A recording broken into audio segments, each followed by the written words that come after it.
Gazette du Togo, une vision sur l'actualité togolaise et sur le monde. Mais je voudrais revenir un peu sur le fait si la société civile s'est prononcée sur la crise.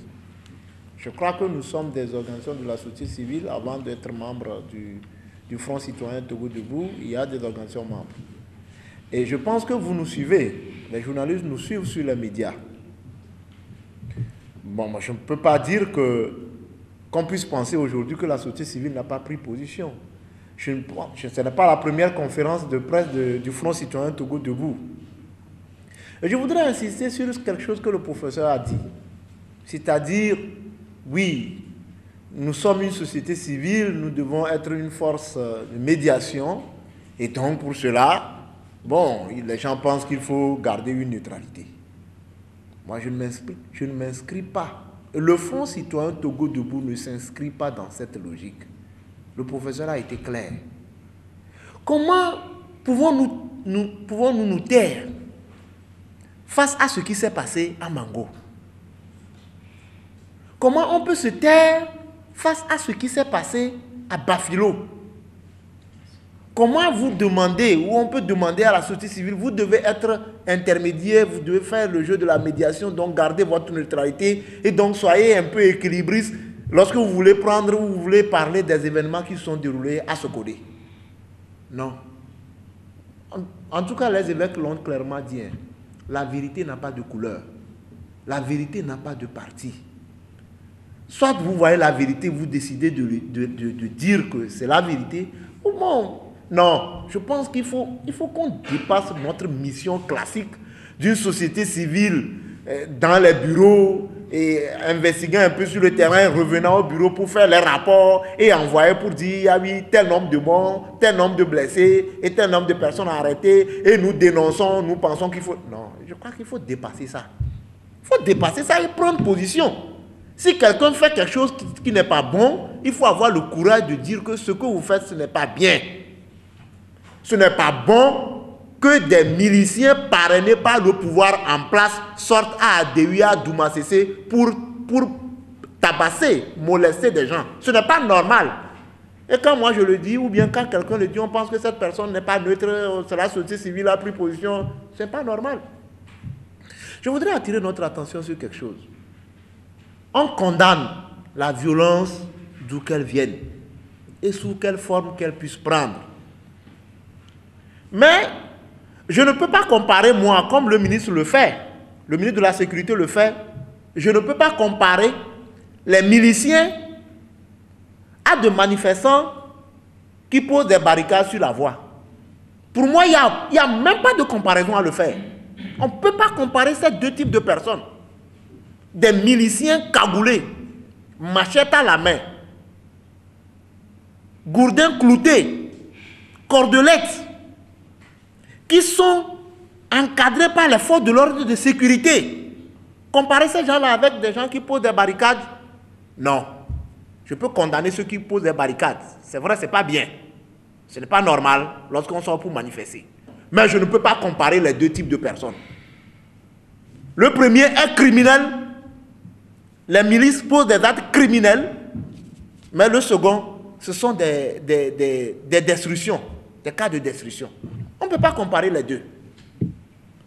Donc, c'est une situation qui ne peut jamais laisser quelqu'un indifférent.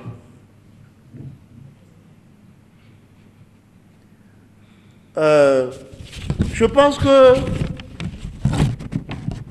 ce qui s'est passé à Bafilo, à Sokodé et à Mango, tout le monde sait que c'est prémédité. C'est un plan. Et c'est pour cela que nous demandons aujourd'hui une enquête internationale pour situer les responsabilités. Avec le dernier communiqué du gouvernement sorti en date du 26 septembre, alors qu'on était au 27 octobre, avec ce communiqué dont le papier en tête porte ministère de la Sécurité et signé par le ministre Boukpessi, on ne sait pas ce qui se passe vraiment. Avec ce communiqué qui vient dénier ce que nous avons dit en interne, ce que les organisations, les gens ont vu, ce n'est pas, c'est pas des racontants. Moi-même, j'ai vu sur les pavés d'Adéouy des gens cagoulés. Tout le monde a vu. le département d'État américain a vu que c'est des milices, des gens qui sont parrainés par le gouvernement, donc financés, encouragés par le gouvernement. Le Quai d'Orsay l'a dit. Et on sort un communiqué pour dénier tout ça. Alors que quelques jours plus tôt, on avait parlé de groupes d'autodéfense. Non. Il faut qu'une enquête internationale situe l'opinion. Et donc, je disais que ce qui s'est passé à Mango, à Bafilo, à Sokodé, c'est prémédité, c'est un plan. Parce que vous voyez, depuis le 19 août, c'est des villes dans lesquelles on manifeste. À Mango, à Bafilo, à Sokodé et à Lomé, pour décourager les manifestants, il faut sortir les miliciens, envoyer les forces de l'ordre qui tabassent des gens qui rentrent dans les domiciles, sortir même des gens qui sont dans leur chambre à coucher. Non. Comment je vais tenter d'être équilibriste? Ok, c'est pas bien, c'est pas possible. Quand on voit la vérité, il faut condamner ce qui se passe. Il faut le condamner. Donc, c'est ce que nous faisons, tout en pensant aussi que la solution pour une sortie de crise doit être une discussion de toutes les forces vives, de tous les acteurs de la crise, et les garanties de mise en œuvre. C'est ça, au fait, qui est important. Parce que nous serons à plus de 23, 25 dialogues. On fait des recommandations et après c'est des tiroirs. Mais il faut maintenant des garanties de mise en œuvre. Il faut les garanties de mise en œuvre. Maintenant, qui donne ces garanties de mise en œuvre? C'est les acteurs. Mais il faut que lorsque les recommandations seraient faites, il faut que les gens soient certains, que la société civile soit certaine que une fois ces recommandations faites, eh bien, il y aura la mise en œuvre. Je crois que ce n'est que comme ça qu'on peut sortir de la crise. Si on va à des négociations, parce qu'il faut aller aux négociations, bon, c'est vrai, mais ce serait déplacer le problème sans le résoudre. Pour venir un peu encore, et peut-être je vais terminer par là. Oui, voilà, justement, aux personnes interpellées dans le cadre du mouvement Numbeki. Je ne compare pas le Togo au Burkina Faso, non. Mais je pense que nous tous, nous avons suivi un film. Je ne sais pas, 10 jours avant nous avons suivi un peu ce qui s'est passé au Burkina Faso. Voilà, ici on a coupé, mais après tout, je crois que les gens ont pu quand même suivre. Vous savez, les pères de la Déclaration universelle des droits de l'homme avaient prévu, ils avaient tout prévu. Le paragraphe 3, on vous l'a servi tout à l'heure. Qu'il faut un régime de droit pour que les citoyens, l'État soient dirigés par un régime de droit, c'est-à-dire tout le monde soumis à la légalité, pour que l'individu ou l'être humain ne soit contraint en suprême recours à la révolte contre la tyrannie et l'oppression. C'est ça. Ce qui se passe aujourd'hui, soyons sérieux, qu'on dise qu'on ne réprime pas les manifestants et laissons les populations sortir pour manifester, vous allez voir tous les Togolais qui seront dans les rues. Ce qui se passe à Kara. Mais vous pensez qu'il y a vraiment la paix à Kara? Il n'y a personne qui a le besoin, qui veut soulever son petit doigt à Kara. En réalité, c'est une poudrière. Kara, c'est une poudrière. Le jour où les gens auront la volonté ou bien le courage, ou pour dire que trop c'est trop, nous allons voir, quand on dit bastion du pouvoir, ou bien, on va voir où est le bastion de quel parti. C'est une poudrière qui ne dit pas son nom. C'est-à-dire, les gens en ont jusqu'au cou. La marmite bouillonne. On met le couvercle. On dit, vous ne parlez pas. Mais lorsque la chaleur deviendra trop, il y aura un éclatement. On n'appelle pas pour ça. C'est pourquoi il faut que tout le monde soit soumis à la légalité. Il faut que tout le monde respecte le droit. Le Togo est une république, une et indivisible. Et d'autres villes, certains endroits du pays ne doivent pas être inaccessibles. Ce n'est pas normal. Les responsables du mouvement Numbeki, effectivement, nous les avons assistés. et Maître Amégan, Maître Abougan et moi, nous étions allés la semaine passée. La première fois, nous n'avons pas pu les rencontrer. La première fois, nous n'avons pas pu les rencontrer. La seconde fois, j'étais seul, j'ai pu les rencontrer, mais interdiction formelle de discuter du fond du dossier avec eux. Les voir, les saluer, et bon, c'est tout quoi. Voir s'ils sont en bonne santé. Mais moi, je ne suis pas médecin. Voilà. Je ne suis pas médecin, mais on dit, vous pouvez les voir s'ils sont en bonne santé. J'ai répondu au commandant Kabia que je ne suis pas médecin, il est le responsable du SRI. Je leur ai dit, je suis venu dans le cadre de ma mission, de l'exercice de ma profession. Permettez-moi de discuter dans la règle. Vous venez, vous discutez avec votre client, les charges, ce qu'on leur reproche, hors la présence des officiers de police judiciaire.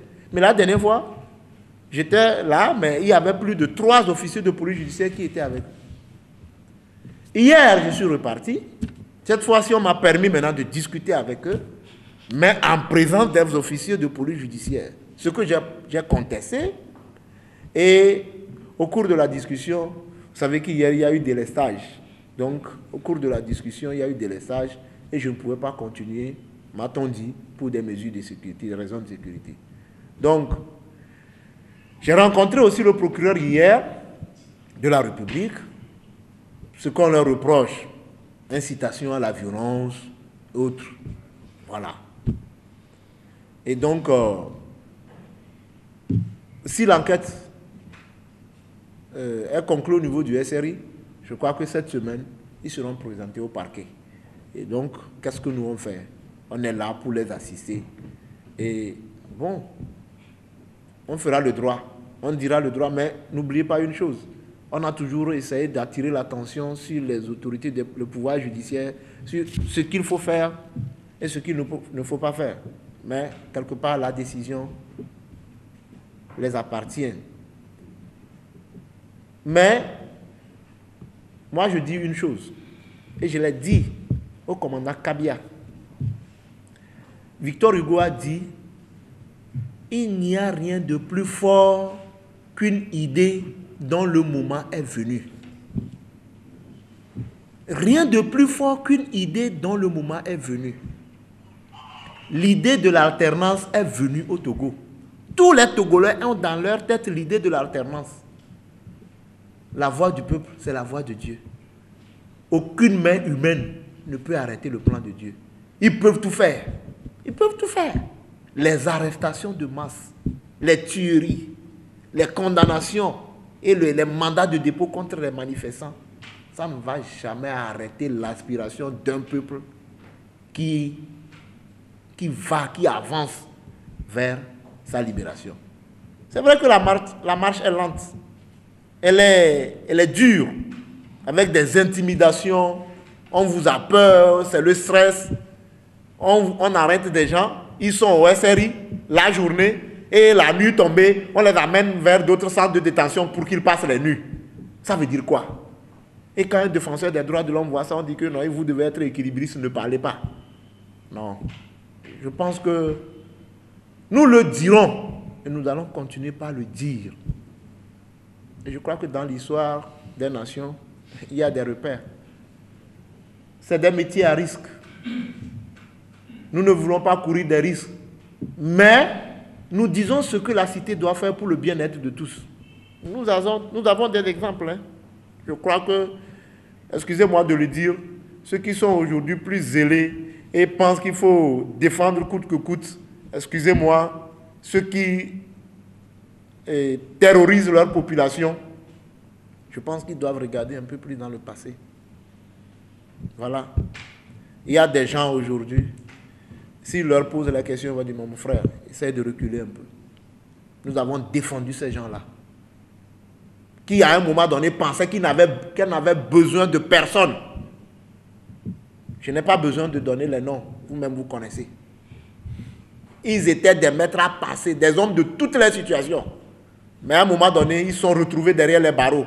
Certains y sont encore. Si on leur disait en 2005, en 2010, qu'aujourd'hui vous serez là où vous êtes, ils n'allaient pas croire. Mais ils sont là. Quand on les voit, ils disent non, maître, c'est la loi, c'est la loi, ou bien il faut respecter notre réglementation. On les regarde seulement. On les regarde. Le moment viendra. On va leur rappeler la petite histoire. Bon, voilà un peu. La Gazette du Togo, une vision sur l'actualité togolaise et sur le monde. Rejoignez-nous sur le www.lagazettedutogo.com ou sur nos comptes Facebook, Twitter et YouTube. Pour tout contact, écrivez à contact@lagazettedutogo.com ou appelez le 92 80 88 53. La Gazette du Togo, c'est l'information en continu.